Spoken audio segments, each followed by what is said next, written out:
Hello and welcome back to Searching for Service, brought to you by Rotary District 5950. I'm your host, Kelly Kirk. I'm Joe Kirk. And I'm Chad Larson. And we want to welcome our guest, Ceallaigh Smart, who is the Executive Director of Haiti Outreach. Welcome. Thank you. Thank you for having me. This is so fun. We're happy to have you. And let's start off by sharing a little bit about you to our listeners. My first question is, where'd you grow up? Yeah, that's a great question. So I grew up in Minneapolis Public Schools. I grew up in Linden Hills. I did go to school in Arizona, but then came back to raise my own family here. And I do live in Robbinsdale. I now have two teens, 13 and 17. So very fun ages. And married and rescue dog. That's kind of my personal life. But professionally, I have always worked in nonprofits, various different sectors of nonprofits, but then in the last decade, much more in international development. And so I've only been at Haiti Outreach for 1 year, a wonderful year. And I'm super excited to tell you about the work. But if anyone is familiar with Haiti, it is a very different context than any other country in the whole world. And so I really vetted hard in terms of, is Haiti Outreach doing more damage than good?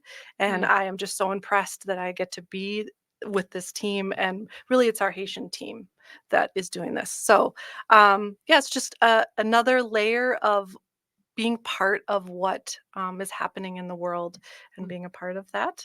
But yeah, nonprofit, I have a master's in nonprofit administration. My undergraduate is actually in adventure education, which is interesting. Spent Yes, that is. spent my undergraduate years rock climbing, white river rafting, hiking, and then now I work. There's a major in that? Gosh, that's great. It is really great. Yes, so it's very fun. Majors in fun. Yes. Well, So I still get to do that a lot too. I also run another nonprofit as well, a little tiny one. It's called Print the Love. We won't talk about that today, but we give away photographs to people that don't have access to photos in very low resourced communities all over the world. Very So neat. I do that too. Well, you had mentioned that you have only been with Haiti Outreach now for 1 year. For A 1 little over a year. year. Yep. Just a little over a year. And it's great to hear that you've got extensive background and even a master's in all of this as well. How did you end up getting involved with Haiti Outreach? So I last year was the president of the Minnesota International NGO Network, which is a really awesome network if you're interested in international work. If you've never worked and you want to work, or you're interested, the group of people in Minnesota that work in international development is actually pretty small, as you can imagine, right? So this group, it's really the only one that's around that really focuses on, hey, I'm a practitioner in development, and who other people, I would love to live overseas someday, love to do that. But right now I'm in Minnesota because I got two teens in school. So what can I do that makes an impact from Minnesota? And so there's a small group of us. So when kind of these roles and jobs come up, then it's a pretty small group that says, hey, is anyone interested in working with this? But you guys all draw straws in a room, like, okay, who's getting it? Yes. Well, and it's a really unique place to be, especially a smaller NGO, right? Yeah. There's a very large, huge, big, you hear World Vision or UNICEF, and that's a different role than ours, which we have about $1 million budget. And so it's just a great network to talk to other executive directors in Minnesota that are having the same, how do we fundraise? How do we connect with our staff? How do we make changes? How do we, all those things. So that networking piece is big. But I hadn't worked with Haiti Outreach prior to my role there. Okay. What led you into the nonprofit realm? Like That's a good question. I didn't ever consider anything else. I don't know. So like I said, I did adventure education. So I have sort of just a passion for the outdoors and fell in love with it. And really to do outdoor work and service work in that way, whether it's the environmental path, whether it's geology, whether it's working with students, right? Like education, really, like, because outdoor education is really experiential education, as they call it. And then my other major was actually in art therapy. So I do a lot of art. So if you're doing art, if you're doing counseling, if you're doing any of those realms, are all nonprofit. So I don't think I ever considered really anything else. And so yeah, I don't know what to say just in terms of, I think just coming from a family that really embraces philanthropic work. Now, do all my siblings and family members work in nonprofits? No, but it's, even just a mom that was always the one that, donated blood, or we always gave to all the toy drives, or, like it wasn't ever a question. We just always did those kinds of things. And so I think you kind of grow up with that service above self kind of mentality that you guys talk about in Rotary. So yeah, my sister, she runs a farm sanctuary outside of Seattle. And my brother is not nonprofit, but he's a filmmaker. He's an artist and does a great job. So maybe it's sort of nonprofit. And both my parents were psychologists. So maybe that piece really too. Fascinating pieces that Yes, kind of I know. intertwine Yeah. together. Yeah. It is Both your parents being shrinks. Ouch. I know. We could do a whole talk on just that. You can't hide anything. You're like, just say nothing. Don't even raise an Don't even eyebrow. look. Well, maybe that's where that part of like doing good is really like in your essence. Like, I want to do a good job. I want to be mentally healthy. And one of the best ways to be mentally healthy is to give back to others, right? And then you learn more about yourself. So yeah. I like it. Are you a part of a Rotary? I am not. I've been asked by many to join. I have not selected one. Okay. I knew about Rotary prior to coming to Haiti Outreach, but our connection to Rotary is so deep that I've had just a deep dive, and I have visited a lot in the Twin Cities in the last year. International, just so many different connections. So I feel like I do know a lot, but it for me, it I is have a shallow. hard time choosing. Well, yes. And I mean, there is like I said, I do live in Robbinsdale. And so I was invited by the Robbinsdale Rotary. So that would probably, if I did pick one, Sure. Makes do sense. your in your community. in your own community, right? Because it's yes, it's about Haiti Outreach, but also about my neighbors. And, my husband is a small engine mechanic. So he knows everyone in our city, I feel like, because he fixes all their lawnmowers and all their snow blowers. And so I feel like I need to know more of my neighbors because he knows literally everyone. So, yeah. That's wonderful. Yeah. With the connections with Rotary, when you go are you going to speak to them about Haiti Outreach generally? Yes. Yeah. Or visiting. Yep. And visiting it. And so tell us a little bit. I mean, we haven't dove into it as much yet, but what has been the connection that Rotary's had with Haiti Outreach over the years? Yeah, that's great. So it actually started in 2003 that we've been a part of Rotary. So both of our founders, so the co-founders, Dale Snyder, he was the executive director, but he has stepped down to our director of administration. So he's still around, but he's towards retirement age and is, looking towards that. So they brought me on to kind of do that. So he and Neil Van Dyne, who is also the co-founder, but he lives in Haiti, are both Rotarians and very largely involved in that. So we can also we should maybe talk about Haiti Outreach and then our influence into other Rotary. Sure. But we've been a part of many international grants. We're a part of huge movement of Rotarians in Haiti and being a part of that as well. So it's kind of built into our DNA. In everything we do, we consider Rotary. But also in terms of we helped start a Rotarian focused nonprofit that works solely in Haiti. So that's why we should talk about that as well. But it makes sense if I say kind of what we do as well. Okay. Let's start there. Yeah, go ahead. Go ahead. Go ahead. Yeah, that's great. So The floor's yours. yes. Well, yeah. Thank you for coming. And I don't know, have any of you been to Haiti? No. No. Okay. Dominican Republic? I have not. No. Nope. Okay. No. Well- I have a girlfriend who has a husband who's originally from the DR. Oh, Gotcha. I thought that you were gonna go. I have a girlfriend that like went on spring break, and I'm like, good for you. No, ironically, that is how she met her husband on spring break. On spring break. Oh, wow. Yes. Well, a lot of questions when we first start talking about Haiti. You've heard probably in the news that it's been really tricky, and obviously that doesn't come out of nowhere. There's a huge history there. And if you're ever interested in learning about a country, Haiti is fascinating. But one question we always get is like, why is Haiti one way and why is the Dominican another way, right? So it really started when Christopher Columbus came to Haiti and took over the island of Hispaniola. And really, it was a fight between Spain and French. You can look up all these details yourself. And there's a mountain range. Haiti is one of the mountainous countries, is the mountainous country in the Caribbean. It's gorgeous. It's beautiful.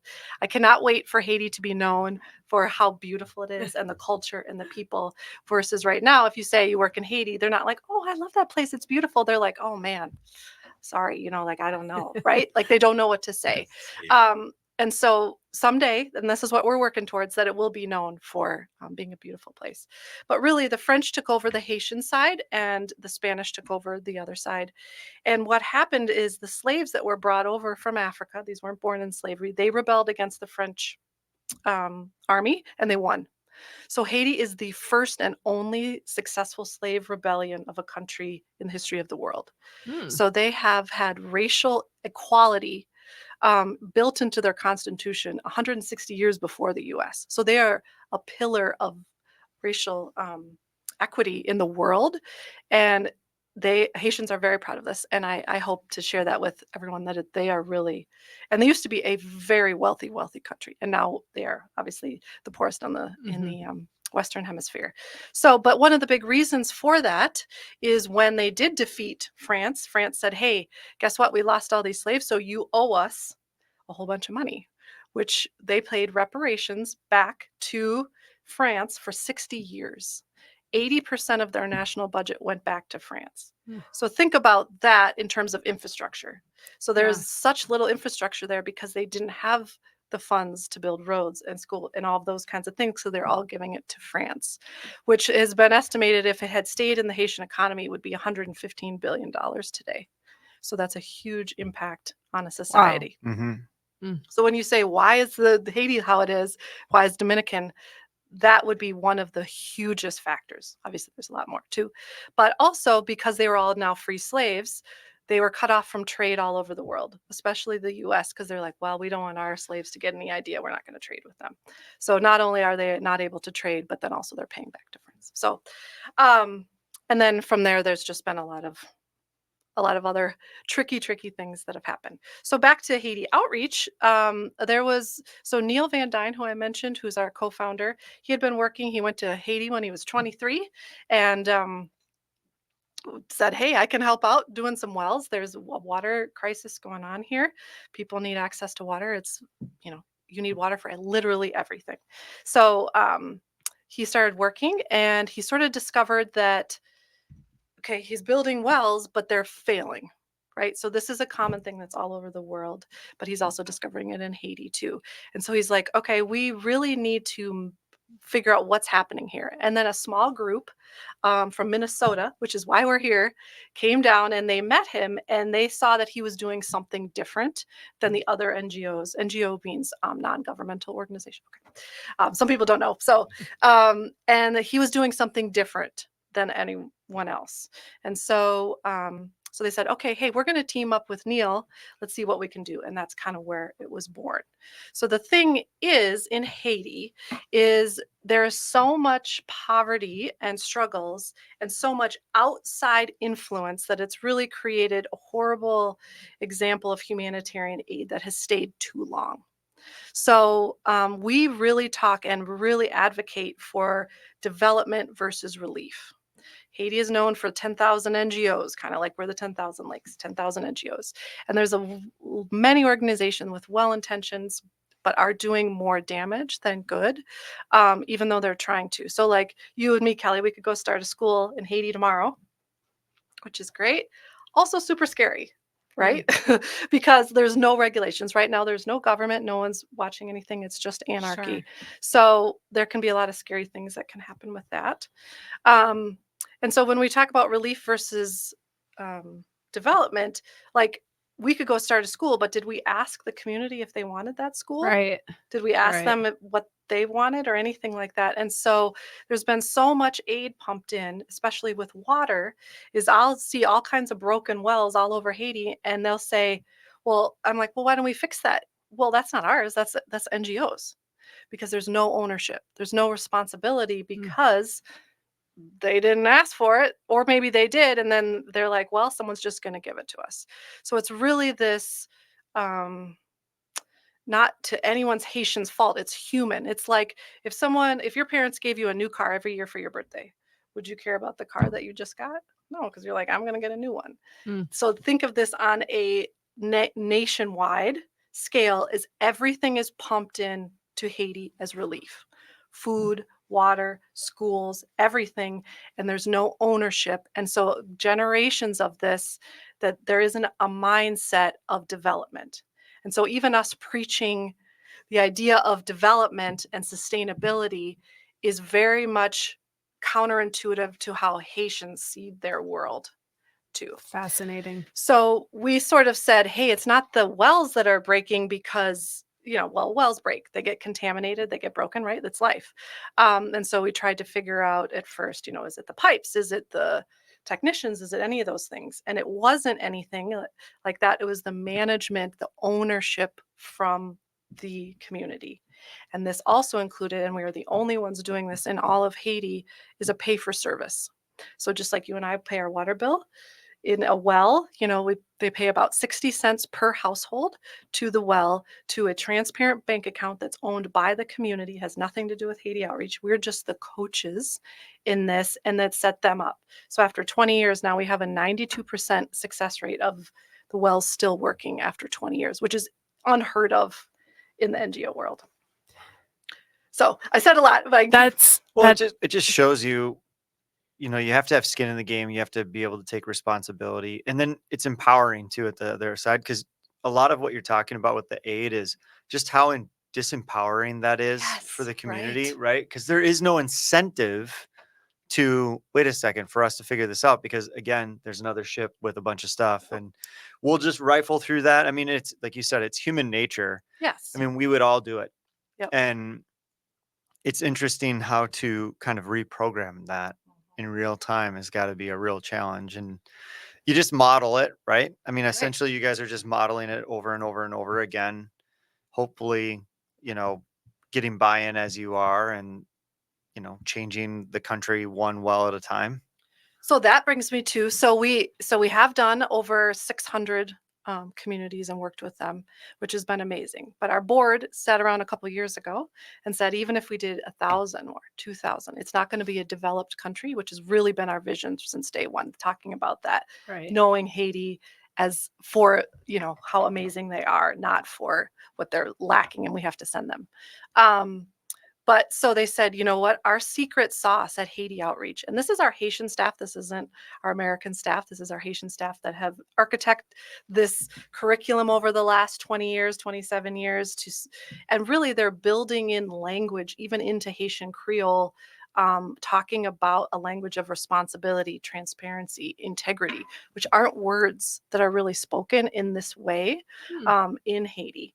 And so even developing that, and we've heard from so many people that say, no one teaches us like Haiti Outreach. Like, it's a different way where we really try to focus on the coach aspect. We're not teachers, we're not trainers. It's not like come to a weekend seminar. This is, over and over coaching, but they have to do the work. So we said, okay, we really want to see this grow and scale. And the piece that we're missing, yes, the individual communities, grassroots, but we need to talk to the mayor's office. So the mayor's, there's 145 communes in Haiti. And so that kind of makes up the whole country. And so our goal, so we're working right now with 9 communes with their mayor's office. And if you can get that mindset shift, this coaching curriculum, and when we work with a well community, we work with them for 3 to 6 months. But when we work with the mayor's office, we work with them for 6 years. So it's the office, not just the mayor, because the mayor, there's not elections at the moment, but they will come and go, right? But this social piece, this of how to come together, the leaders that you're looking for are you. They have not heard that ever. They've never had a chance. So it's, much more deep than that. But so now we have taken our work to the municipal leaders and seeing change there. So not now just wells, but also water systems for whole towns. So, which is huge and big, and we aren't personally funding those projects. That's World Bank that we work with, or this organization called Handwash. They also fund that. But we are the coaching, the bringing together. Everyone has to be on board, which can take 6 years to say, okay, we're doing a pay for service. We're going to build income into the city that can pay for other things. But really, it's not about the water system. We're experts in water, so that's what we focus on. It's not about the bridge. It's not about the school. It's really about this bigger ecosystem of the barriers that are keeping Haiti stuck, and how to break those down as having good leadership in every commune, and seeing that, and them building their own future, right? That I'm trying to lose my job, right? Like, how can there not be a Haiti Outreach, right? So really, we're just those facilitators. And I've talked to other people who said, I tried to do something in the south of Haiti, but it was the social issues that kept me stuck. And I said, that's exactly what we're talking about. They've never had a chance, because even with the reparations with France, ever had a chance to come together. Like, how there's voting meetings for a new road, or a bar wants to go into your town, like you get to have a say. They don't have anything like that. Those systems for local government have never been built. It's a very centralized government. Everything goes to Port-au-Prince, where the gangs are, which we can talk about as well. But that's, so to empower even the local communities, mayors get elected and they're like, I don't even know what I'm supposed to do. Right. And We're we're like, like, any systems in yeah, there's place. no systems. And we say, hey, here's a way to be leader. And they're like, okay, I get it. Okay, but you got to be practiced being responsible. Okay, let's practice with the water system, because water affects everything: economics, health, right? Like the family, all of those things. And so it's been a 1-year anniversary just last week, I think, of the only running 24/7 water system by a well in Haiti right now. And so we started that, and it's become World Bank and UNICEF and USAID are looking to us to be standard. We've done a lot of other standardizations around the country as well, but saying like this is the standard for how water systems should work, and subscribers paying in, and how to operators, right? Like all of those things, because it does affect everything in life. And so it really speaks volumes to Haiti Outreach and what you are doing in support of the Haitian community as well. I am curious, what is your guys's like system or process of follow-up with them? Because we've had other nonprofits on, or maybe NGOs, possibly, who have they have kind of 91 episodes. follow-up process that seems to be kind of that sticky glue to help ensure that the system for that specific thing itself. That it sustains. Sure. So if you're talking about our work specifically in terms of our follow-up, like with the mayor's office, 6 years. So 2 years is us leading, coaching, doing everything. 2 years is together, and really building in more of their leadership and their decision making. And then 2 years of them. And we're just like, hey, we're here. And for all the 600 communities that we've helped before, we're always there. They can always call us, like, we don't know how to fix this, right? They own everything. They have their own bank account, but we don't know how to do this, or who should we contact? We're always okay. So one of the other things that we've done, so let me go back to what you said in terms of like the whole system. So the missing piece is that management and ownership and responsibility. Yeah. So I talked to, a couple of people that talked about, even in the last year, World Bank had put $5 million into a water system in Port-au-Prince. And after 5 years, it had already broken. So they had to invest another $5 million. So our water systems that we help coach, again, we're not laying the pipe, or we have in the past. We actually still have, well rigs. We haven't sold them or gotten rid of them yet, but we haven't done any personal digging ourselves in over 2 years, because we're training also drillers to be responsible and good workers, and them have their own jobs and all those kinds of things, and really being the trainers in that. But our hope is that your investment in a water system, because it's sustainable, because there's a pay for service, people are paying it, and it's managed well by good leaders, that you wouldn't have to reinvest $5 million into a system because it broke. Yeah. But this is happening over and over again. So in terms of the follow-up of people and communities, I feel like people know that Haiti Outreach is there, but really, just like the goal is to help them launch Sure. themselves Sure. and say, hey, this is about you and you guys, and we're here to help. And the whole idea of a coach, like say you're running a marathon, if I was your coach, Kelly, I could tell you what to eat, I could tell you what to Mhm. like how many miles to do and stuff, but unless you actually do it, you're not going to cross the finish line. Fair enough. So it's the same idea. Like we can tell and give them so many tools, but unless they actually do it themselves, they're never going to learn, which is what happens with aid. And I do want to say there's a place for aid, right? Mhm. There's obviously after, the earthquake in 2010, right, in Haiti, or wars or floods. I mean, you have to have that. But when it stays too long, this is what we're Mm. seeing. So, and yeah.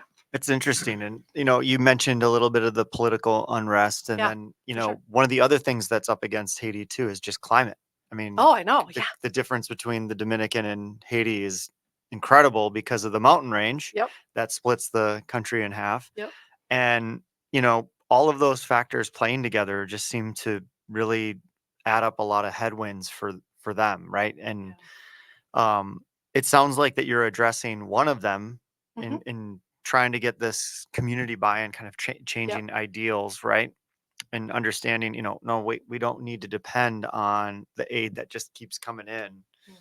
Hmm. Um, talk a little bit more about the other challenges. I mean, the Yeah. political challenge has got to be a big one right now. Yeah. That's real right now. Yes, it is. So the gangs are mostly in the capital. Mhm. So for right now, and this started before just this last spring when you've probably heard about it in the news. So in the very beginning, like we do a lot of work all over the country. So we have motorcycles, cars for a lot of our staff. And they used to drive through Port-au-Prince to get to some of the communities that we work with. So once the gangs came, then we had to fly them over. So you kind of do a bounce. And so the economic impact on our organization and on our staff is really the biggest threat to us at the moment. You know, gas at one point, it's not right now, was over $20 a gallon. You have to buy it on the black market Mm. because roads are closed because there's no police or army. Um, Communities are blockading their own roads in their own city, right? Like, so here in Eden Prairie, it would be like, well, there's no one taking care of, like, Chad's out there putting roadblocks because he doesn't want his family, Mhm. hurt. So, Hmm. but that's also means then there's no gas coming through. That means that there's no food coming through, and there's not a huge agricultural culture in terms of growing food and things like that. Mm. So it's also super traumatic for our staff for sure, but Mhm. the economic threat is huge. Even just being able to pay our staff, like if there was even dollars in the actual physical bank to pay them, was a real, like, okay, because we want to continue to pay them, and so it's really those logistics. Mhm. There's been parts that have been missing, so wells that should have been done months ago just can't because they're stuck at the border in the Dominican. They're not getting there. So that's kind of that piece. In terms of the bigger political picture, we're really focusing on the local areas in terms of helping them to be the good leaders. In terms of the big presidential, um, if there is going to be a president, a constitution change, election, all of those kinds of things, I really refer to our staff for all of that because Yeah. it changes on a day-to-day basis. Right. Kenya is there presently with, like, I think 1,000 troops. And, I think I asked our staff about it because you hear things in the news and then you ask our staff and They're like, you have a what? different, you have a different story. Just like us here in the US, if someone from outside, you'd be like, well, yes, they said that, but I see it differently. So they're waiting to see, like, this hasn't worked in the past to bring in outsiders. So we'll see. They're kind of in a Mm. we'll see, right? Mhm. And there's a lack of trust of outsiders for Yeah. very good reason because a lot of damage has been done.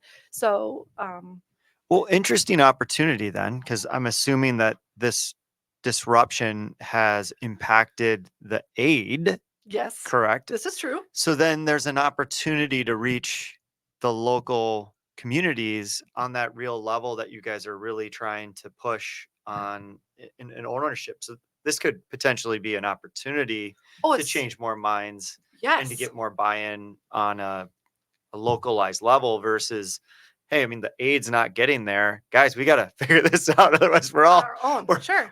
we're all in real tough shape. Yeah, So and also the decentralization that we're kind of talking about, really giving power back to the local communities, because it is in disarray. There is a chance for that, because Port-au-Prince had typically been, you have to do everything in Port-au-Prince. You want a driver's license, you want a passport, you want, but also everyone's paid out of Port-au-Prince. Everything, all the decisions are made. So that's like DC telling us in Minneapolis how we should, pay our teachers and what our water should look like. And, and it's like, what? It's totally different in DC than it is here. How are you doing that? So yeah, there is it. And I think there's real cry for, let's make a change. And so Haitian, this is by Haitians for Haitians, and them coming together and us being part of that movement. I just get to be an advocate and raise the flag of like our team. Like, you want to develop the country of Haiti? yeah, Haiti Outreach is going to do it. Our team is going to do it. And I like, it gives me goosebumps that I get to even have a small little tiny part of this side of history in that way. And so, it is incredible what they're accomplishing, even with so little. So, do you feel like that Mm. Haiti Outreach's role within Haiti could potentially change just because you guys are modeling what's next, where you could say, Great hey, question. we've been doing this for years on the water side. Look at how we can begin to do this with power, or oh, with sure. resources, with community. Do you see, and you have the boots on the ground already, you have the people there. It sounds like Yeah. your staff there is incredible. I mean, would Haiti Outreach look at doing that if the opportunity was there? Yeah, I think because we've made this sort of shift of really like putting all our eggs in this leadership coaching basket with water. Now, the thing with water, yes, those other things are important, but water brings everyone to the table. Not everyone will show up to a meeting for a hospital. Not everyone shows up for a school just because they're not in that life stage, right? But everyone will show up to a meeting. So if you really want community buy-in, they'll show up for water. So I think water always has to be a part of the conversation. But yes, I think we would like to position ourselves as coaching leadership in the whole country. Absolutely. Do we know about water as a way to practice? Yes. But I think, because this is so new, but if we could, I've looked at all kinds, I don't know, maybe you guys are more experts on this. Like, what's the percentage of people or a group that needs to have buy-in before there is group think change? Well, like Right? critical Like mass kind of critical thing. Yeah. mass. And so most of the statistics that we have found is 3.5%, which is not that many. So if you can, right, there's 145 communes and we're already working in, 9. So even if there was buy-in in saying like, we're going to take Haiti back to be a thriving country again, and here's are some tools to do it, that you can transform a whole country. So when you say like, oh, right, you guys are going to transform 11 million people, I think there's more weight in what we're doing than maybe you would say to that. So I agree. Yeah. I think that's, I think that the factors seem to be lining up for that to work. Yeah. I mean, Well- it's lined up exactly the opposite way for you to date. Everything is lined up against you. Like, Sure. like, Yes. oh, Well, and I had heard too, you mentioned that World Vision and UNICEF seem to be taking notice of what you Yeah, are World Bank and World UNICEF. Bank. I'm Yeah. sorry. Yeah. We have worked with, there's a lot of, and there's a lot of people that have left Haiti because it is so hard. We're the only, water people that are really left there. Water.org, we did work with them. Matt Damon came to one of our, and Gary White came to one of our wells and stuff. Wow. So, one of those celebrity moments, but they left, Charity Water left. We've tried to talk to them to come back. They say, no, it's too hard. So it is really, They don't have the grit. that's right. And I think it's our team, if I can really, it's so much failure and pivoting. Okay, that didn't work. We're going to do this. That didn't work. Like our team, I've never met such a resilient, like, okay, you know what? That's okay. We're going to do something else. We're going to move. We're going to do this. We're going to learn. I do want to note, like, in terms of, so back to Rotary. I don't know how many minutes we have. But we're good. Okay. we're good. Yeah. So back to Rotary. So Neil, he just went to Dubai with COP 28 with the International Rotary Club that happened to talk about climate change and things like that with Rotary. So that was really exciting, and talked. And so, maybe he could come here. He's in Haiti right now, but he does come to Minnesota sometimes if you ever want to Get him on talk to StreamYard. Yeah, there we Doesn't have go. to come. yeah, he is a fascinating person for sure. But in 2018, he met with Rotary International, and as I think you all know, that Rotary really wants to solve, or is almost about to solve, the polio Yes. epidemic, right? And they want to just eliminate it from. And so, as a group, they have said that one of our maybe next initiatives would be water and sanitation. It's called WASH.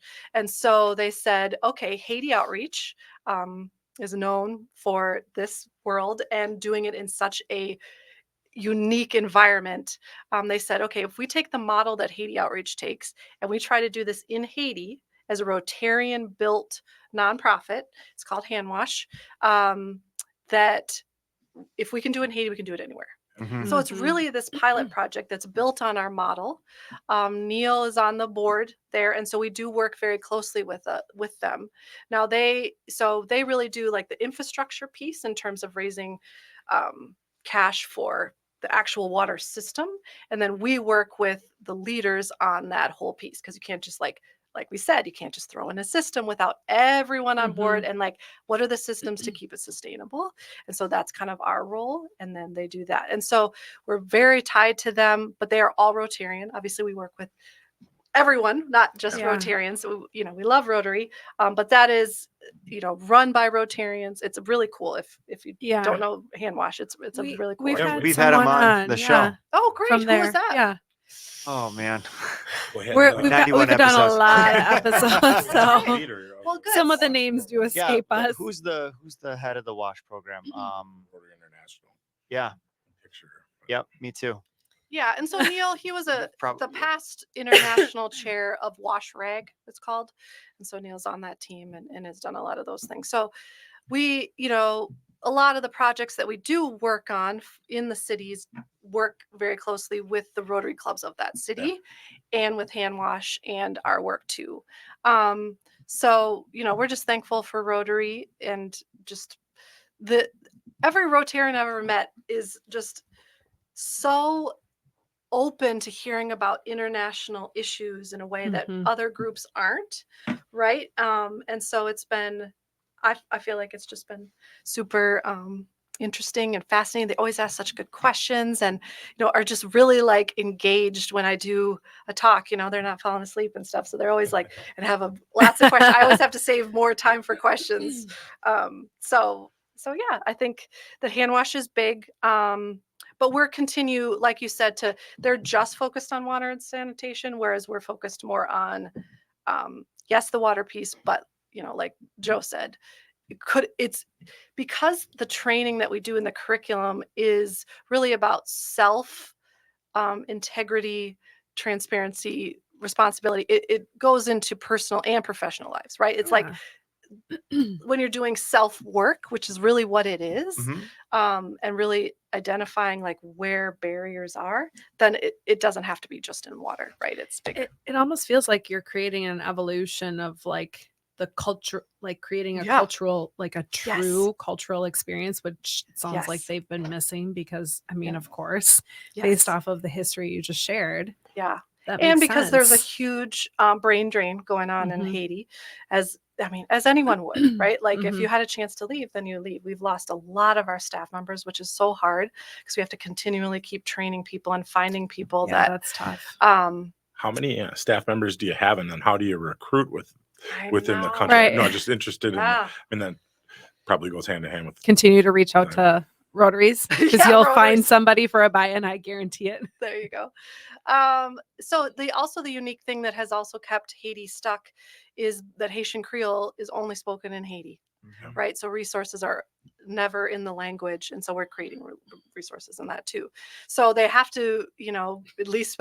So we can't just take anybody, because Haitian Creole is very specific and we want Haitians to support Haitians. So right now we have 20 staff in Haiti. We've had up to 65. That was prior to COVID and when we were drilling all the time ourselves. But we're trying to grow our coaching staff beyond that, because those are mostly all coaches, as our 20 staff there. In terms of recruiting, the one thing also about the unrest that's down in Port-au-Prince, a lot of people want to get out of the city. And so, we did just hire an individual for an administrator job, and we had a lot of applicants that are looking to move their family out of Port-au-Prince because it's just not safe, right? And so they're like, I never thought I'd live in rural Haiti, but it's gorgeous, and we're moving the family, right? So, which then needs more water. I know, right. So, but there's big job board pages in Haiti, and similar to here, where you would recruit through that. That's kind of what we do. And for NGOs, we're well known. I mean, there's the brand. Yeah, in terms of that, especially in rural, not as much in Port-au-Prince, but. Well, you have done a fantastic job of detailing everything out about Haiti good. Outreach. Can you share how people can get involved? Yes. So one day it's going to be safe to travel there again. We're completely off the grid, so we're 100% solar in Haiti. And we have a wonderful guest house that can have up to 30 people. So someday, if you want to bring your Rotary Club or your high school group or your church group and come see what we do firsthand, you can take a little plane. Like, you can go there by yourself right now, but I can't legally invite anyone, right? Yeah. But you get to take, I do take a humanitarian flight, in that our office is across the street from a runway. And I say runway, I say, grassy area. A little clearing. Which is very nice. Otherwise, you can fly into Port-au-Prince or Cap Haitian in the north. So I would love it if people would travel. But again, that's down. Sure. Otherwise, going to HaitiOutreach.org. And, just to be honest, right now, we need funding in terms of, because the costs have gone up so much just to keep doing what we're doing, let alone grow and scale. And so if that's something, even a $20, $5 a month donation, those really are the key in terms of sustainability for an organization to count it. I love the monthly giving. I love it just even for myself to give to others, because it's like, okay, I feel like I'm giving to the causes that I care about, and then it's just coming out my bank account. But if it is something also that you want to hear more about, or want to just learn, you heard maybe something I said and you're like, what is she talking about? I'm happy to take any phone call. Our office is in Golden Valley, so we can always meet at a coffee shop, or you can call us, or we can do a Zoom call and learn more about that. But yeah, we need funding to continue to hire the coaches. And I do feel like this is something where it is really truly an investment in the future of Haiti. You're not, there's nothing wrong with just the well, but if you're investing in people, that's what's going to have that, exponential growth of scale, like we're talking about. And so when we're investing in people and the mindset and seeing people and giving them a chance to lead, then you're going to see true change. Sure. So if you're looking for a place that is really making a difference in Haiti, then I feel like we should be on the ticket. That's, my personal bias, as I've said. But yeah, and we do have volunteers, we have board members. We try to keep our board at least 50% Haitian,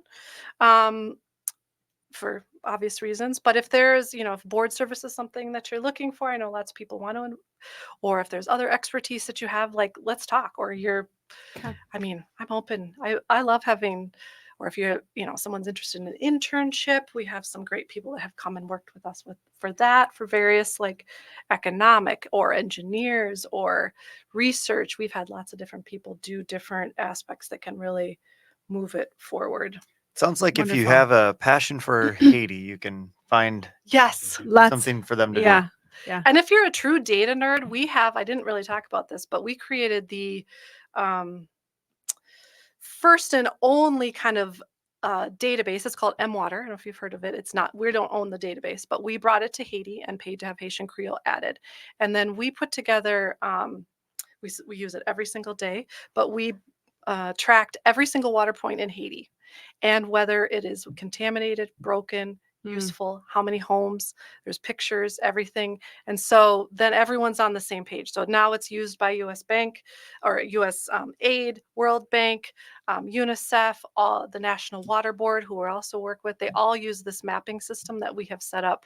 So if you're a data person and you love to like extract stuff, we would love you to come and help us. I mean, it is incredible what our team has in terms of data. So that kind of stuff too. We are here to, if that's something you want to get involved in. So, Awesome. thank you. Awesome. Well, we really appreciate you coming on, and thank you for reaching out. That was such a pleasant surprise to see your message and get you on the show, and it's been incredibly informative. So thank you. Thank you for having me. I really appreciate it. Thank you.